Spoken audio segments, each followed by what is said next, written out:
we'll go ahead and get started. Good morning, everybody. Thanks for being here. Today we are having Mary Matthews, our resident behavior specialist, talk us through what does virtual behavior support look like, and some key ideas that we need to think about and strategies that we can use to support our whole students, even across the computer screen. And so we're excited to launch into that conversation. For those of you who don't know us, we are the Diverse Learners Cooperative.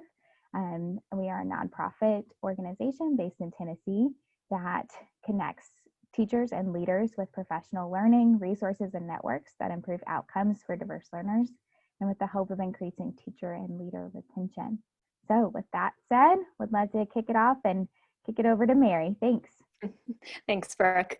All right, good morning, everybody. We are going to talk about virtual behavior supports today, but before we do that, I thought it was important that we set the stage for why behavior support is so important, even though we're still living in this virtual world and it's looking a lot different than our traditional school setting. And so we know that problem behavior affects both students in general education and special education, as well as our EL students. So it's important that we recognize this virtual learning time as a really unique window for us to dive deep into what behavior challenges our students have been experiencing because of the situation and the context that we're in right now, and figuring out really unique solutions and spending the time really trying to find what works for students across a variety of settings. And the reason that we do this is because we want to proactively teach any behavior skills that they need to learn now before we go back into the building, so that they're better prepared and set up for success once we are back in the traditional school building. Ultimately, our goal in teaching behavior skills is to make sure that students have the ways and the skills that they need to be able to express their emotions and ask for what they need appropriately, and really set them up for that long-term success and ultimately break the school to prison pipeline that we so often see in our schools when it comes to problem behavior. So our mission today is going to be to increase our understanding of how behavior interventions can be designed to meet learners' unique needs, as well as provide them with the appropriate behavior skills that they need in order to meaningfully access their instruction and their inclusive learning community with their peers and with their teachers. So we're going to do this by reviewing a couple of key principles first, and then talking about group versus individual interventions and how we can use these during our service times with students. Feel free to put any questions in the chat box, and we'll be sending out the slide deck at the end. So any of the images you see here will be linked. So in order to talk about behavior interventions, we first have to touch on a couple of key behavior principles. And I'm going to kind of fly through this just so we have enough time to talk about the interventions, but I encourage you to come back to this slide once you get the slide deck and really sit with a couple of these mindsets for a minute. So when we think about student success and we think about students' behavior, we have to recognize at the end of the day that all students really want to be successful. Every student wants to come to school and feel like they're being productive and feeling like they're being successful. And so keeping that mindset at the forefront of our conversations about behavior is important, because it allows us to recognize that students who aren't successful with their behavior or in our learning environments are missing a key tool or a skill that they need in order to do so. It's not that they are purposefully trying to not be successful. It's that they're missing a key piece that other students have, and that's preventing them from being successful and meaningfully accessing their community. So when we think about behavior, we want to remember that it is learned. Students exhibit behavior as a communication, and they're using it to meet a need that is currently not being met in our learning environment. And so when we think about it as a way of communicating, it's a way that they are using their behavior to get their need fulfilled in a way that has worked for them so far. That might not be the way that we want them to use their behavior to get that need met. And so what we need to do instead is figure out what's the purpose or the function behind that behavior, and what are they trying to get met in terms of their needs by using that behavior. And that also, we want to think about, why has this behavior worked in the past? They've learned that this has worked. And so what are we doing as the adults in the environment to keep reinforcing this behavior? And instead, how can we kind of flip the script and teach them a new appropriate behavior instead? So as we go forward, each of the interventions that we talk about can be used to target any of these functions or purposes of the behavior. So essentially, when you think about function, I want you to remember that it's a student using their behavior to either access something or to avoid something. So they're either accessing attention, a preferred activity, or sensory stimulation, or they're trying to avoid or escape from all of those things. So as you think about students and their behavior, and you're thinking about what need isn't being met, What are they getting from using their inappropriate behavior right now? And how can we instead teach a replacement behavior? The other key component that you'll need to remember as we talk about all these interventions is the idea of reinforcement. So essentially, reinforcement is something that immediately follows a behavior, and it increases the likelihood that the behavior will occur again in the future. So if we look at our example in this box right here with our learner who has his head down, he is likely putting his head down as a behavior to avoid or escape teacher attention. If the teacher walks by him and ignores him and doesn't tell him anything about this behavior, he's learned now that that behavior works if he wants to avoid his teacher's attention. So in the future, it's been reinforced. It's more likely that he's going to do that to escape from teacher attention, unless the teacher teaches him a new appropriate way to say, I need a break. And so keeping those concepts in mind will be crucial as we talk about the interventions. But again, there's some resources linked on this slide here that you can go back to for more in-depth learning about these concepts. So again, as we go through with these interventions, the other key concept or idea that we need to keep in mind is that COVID-19 has brought us into a brand new environment, and this experience is likely going to be new for many of our students. That also means that our students who may not have exhibited behavior in a traditional school setting might be experiencing brand new behaviors or exhibiting these new behaviors now in a virtual setting. So we want to be prepared to proactively teach and set up all students for success so that those who are struggling now, who might not have struggled before, can also have the supports in place that they need. We can do this by asking very specific questions, such as what is our child or what are our students trying to tell us with their behavior, and what fears or feelings are they trying to cope with right now that I can support them through this time. So we're going to start with some group behavior supports first. So when we talk about all of these interventions today, they're all going to be known as antecedent-based interventions. And what that means is that we're going to use them before any problem behavior occurs. So we want to use these interventions as a way to set up students for success. And that way we will hopefully reduce the likelihood that problem behavior would occur. So the first one that we want to do is we want to make sure that we have clear behavior expectations and that we're using a high rate of behavior-specific praise. What this looks like is making sure that students know the expectations across each and every activity that they're going to experience or participate in during virtual learning, whether that's synchronous lessons, asynchronous lessons, independent work time, science projects, whatever it is across the whole variety of distance learning activities that we have. We want students to know exactly what to expect. We also want to make sure that once they do know what to expect, we're praising them when we see them doing it right. And this is going to be crucial because that is the best way to be able to tell students and give them that affirmation that they're doing the right thing.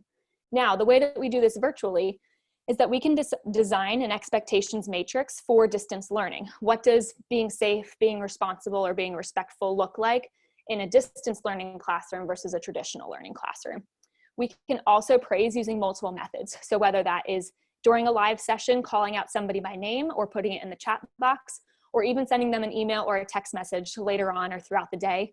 For example, if you get their work submission and they did a great job of following all of the expectations, you can send them a message back and say that this looks great. You know, you really did a nice job of having your introduction paragraph and supporting with evidence and giving really specific feedback that's praising their efforts for doing the right thing. We can also have group reward systems in place, which is where we'll identify a common goal as a group. So with a small group of students or with an entire class, that they're all working on one shared behavior. We can do this virtually by highlighting one behavior that we might want to reinforce, so that we might want to see a lot more of. In terms of distance learning, this might be that we really define what engagement means, or we define what attendance means. We can use this for all types of behaviors across even virtual learning platforms. We want to make sure that we are surveying students and asking what their ideas are about what behaviors they should target as a group, as well as what their preferences might be for rewards when meeting this goal. We want to define exactly what the behavior looks like with students across multiple scenarios. So is it enough, to attend by logging on and having your video off, or is it an expectation that you'll have your video on? And then we also want to create a way to visually track a goal, whether this is something online that students can see, like a hundreds chart, or something even in the background. If you had a poster on the wall, that they would get a point or they'd get a token every time that you saw the behavior exhibited by the group. And then the last one is visual supports. So you may even notice that up here, I have a sand timer going right now. So this is just one way to embed these kinds of supports right within your digital lessons. And so whether the lesson is synchronous or asynchronous, or even if you give students a task list and put some timers there as well. This is a great way, by providing visual supports, to help students know what's expected of them and to know exactly what to do in a certain situation. So another way that I could have used this example of a timer would have been to tell everybody right now to read this slide silently to themselves and take notes about which intervention to use. I've given you a direction and I've given you the task, and then I would start the timer, and then I would be silent for 3 minutes while everybody read. People aren't going to ask, well, how much time is left, or what should I be doing, if I have a visual support of the prompt and a timer on the screen. So there's two different ways right there to make sure that everybody's set up for success and knows how to show the positive or appropriate behavior. You can also incorporate task lists with visual cues. So if students have to follow a sequence of tasks in one class, you might send out a list that has the icons of the websites. So it might be that they have to log into Google Classroom, then they have to go on to Flipgrid, and then they have to submit an assignment through a different website. You might have just the icons in order with each of the task descriptions as a visual support. So here are some examples that I just talked about. So on the left-hand side here is an example remote learning matrix for secondary students. This picture here will link to a resource that also has matrices available for elementary age students too. But essentially what this school did is they took their school-wide rules and values and defined what that looked like for distance learning, as well as what that looked like for technology use. So that's a great way to be really clear about expectations with students. In the center column, you'll see some examples of those group reward systems. So I mentioned that you could have something online that visually tracks students' progress towards the goal, or you might have something like a jar or a poster behind you that you can fill each time the students exhibit the behavior. So it might be that they're all raising their hand in a lesson before calling out. Every time they do that, they get a marble or a cotton ball, that sort of thing. This picture of PBIS rewards is a great resource because it has about 75 different ideas for distance learning rewards that you can do during virtual learning. So you don't need to be with students to have them receive the reward. And then on the right-hand side are two examples of more visual supports that you can provide for all students in a group setting. So the top one shows a visual timer that also has the expectation as well as some task lists, and this is for more elementary students that are working on just one task at a time. Or you can have something like the bottom right, where there's the expectations for how you should enter a video conferencing space.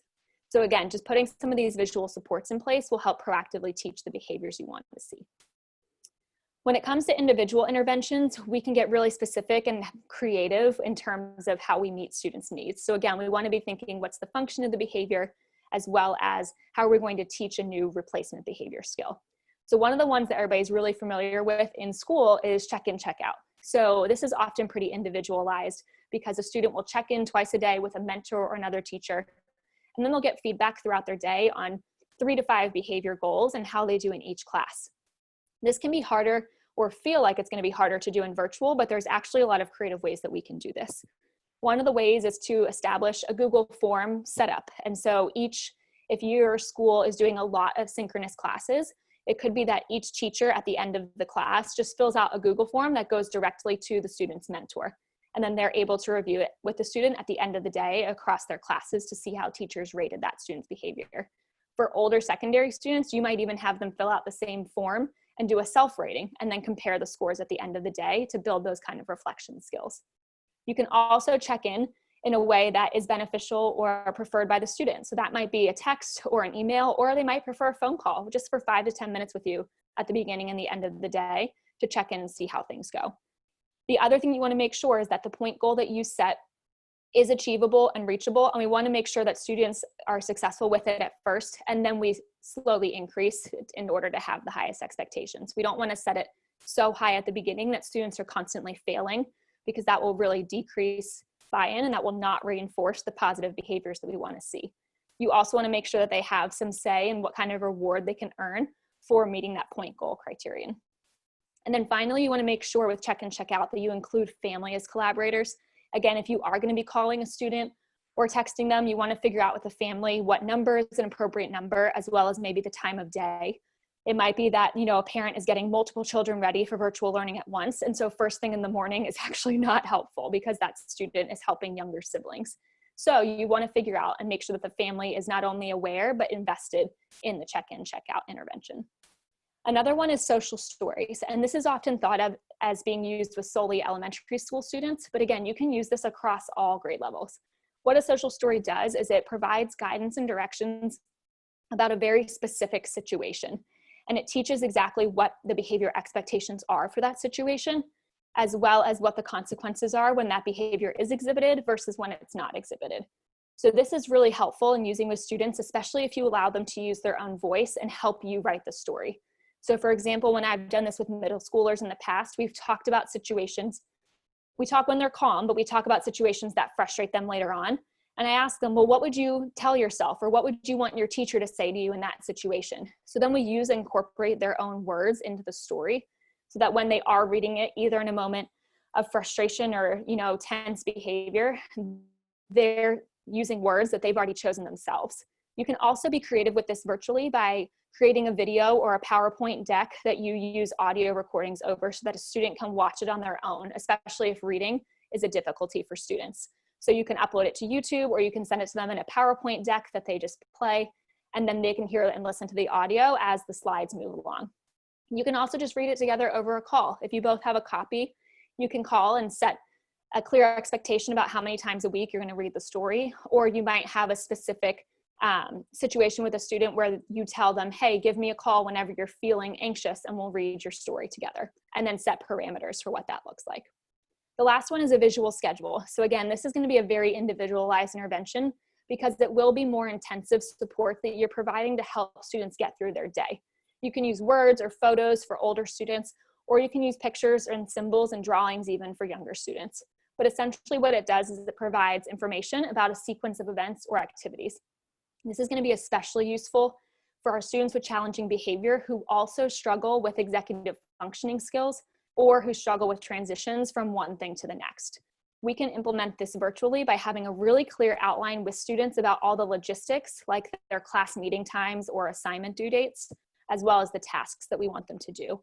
We can also, I would suggest, make the sample schedule together so that they know exactly what to expect. And then you're including their voice in terms of interests about reinforcement or rewards that they receive, as well as when they might need breaks. So you might hear through that conversation that, the student can do 3 classes in a row in the morning, but by the afternoon, they can really only handle 1 class, and then they need a longer break before the next class. So figuring out what that looks like together will help increase investment and buy-in from the student, while also making sure that you're explaining exactly what the expectations are across the day. So again, here are some more examples. On the left are some resources or templates that you could use for those check-in, check-out models. So this is an example point card that a school made for distance learning.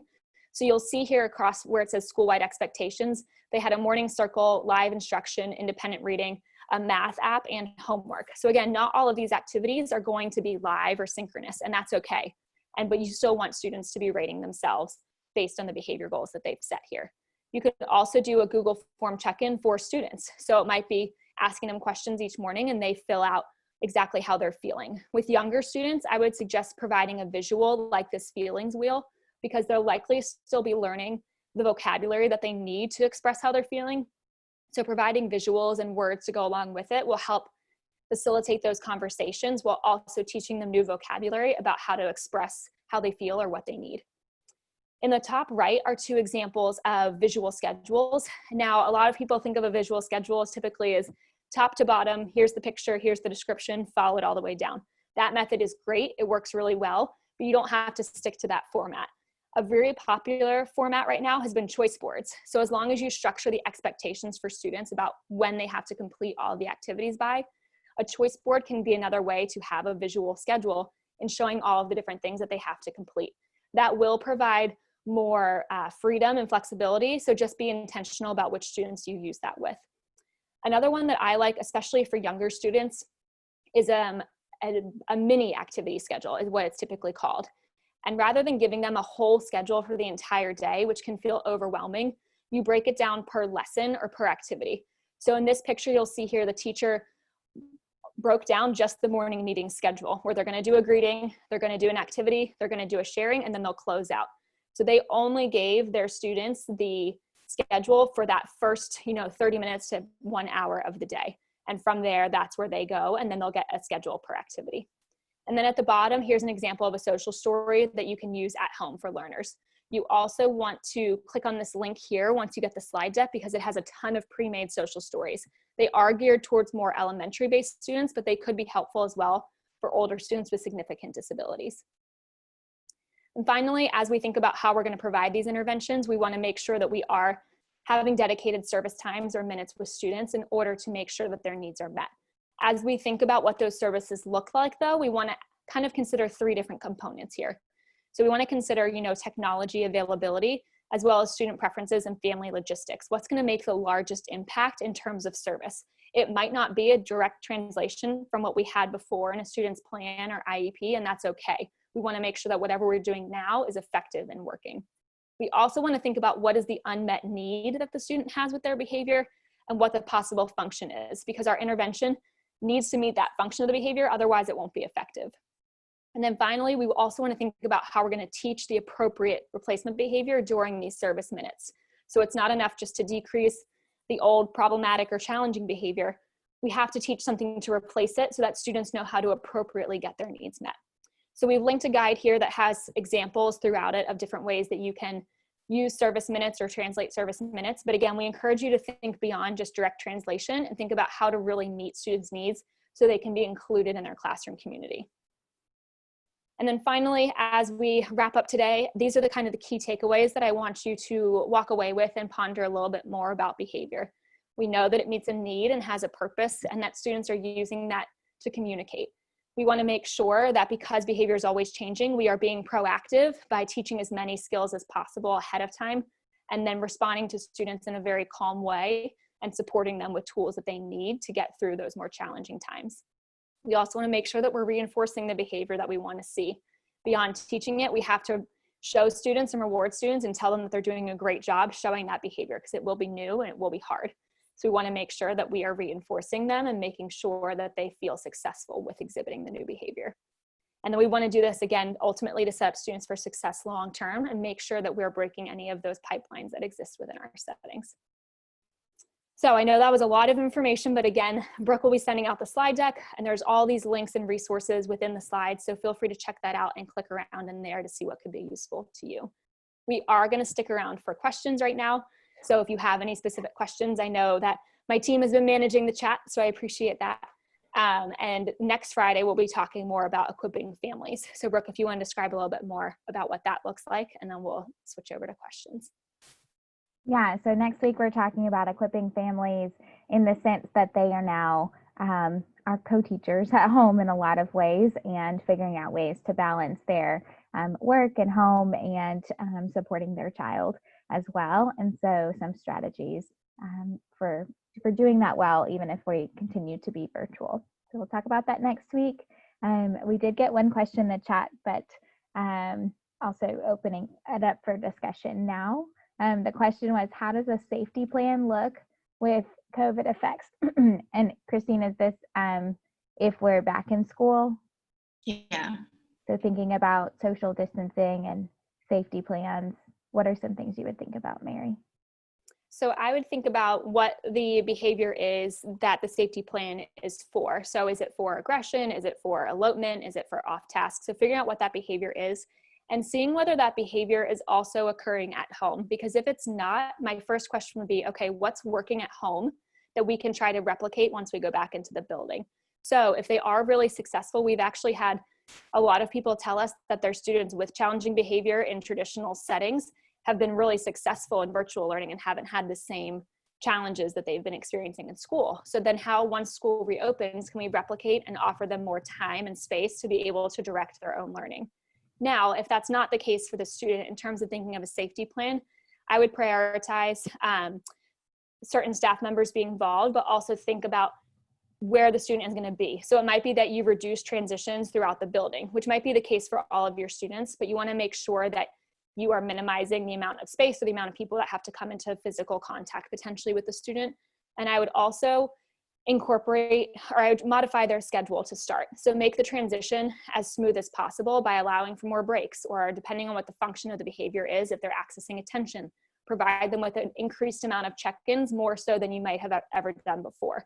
So again, going back to what the behavior specifically is and what the function of the behavior is likely will help you figure out how to put in extra supports when we first go back and really flood the student with as much functional reinforcers as you can in order to really set them up for success and meet that need, again, proactively, as opposed to waiting to respond when the behavior does come really challenging. So if they're using the behavior to get away or to escape from a non-preferred task, it would be building in a ton of breaks to start. And we know that that's not how they'll spend the whole year. We can fade it over time, but making sure that we really flood those reinforcers in the beginning and set up a very clear structure for the students so they do not have to engage in that challenging behavior to get what they need. So that would be my suggestions in that sense. Great. Other questions? There was one, Sarah, I think she just logged off, but around editable versions of the templates. And I was sending out the document. The question was, yeah, will the editable versions be included? Great question. So some of the templates that are linked do have editable versions. If there's one specifically, you can feel free to, that you need that's not editable, you can reach out to me and I can either find some from our website that we've published before, or I can support you in figuring out what that could look like later on and finding resources.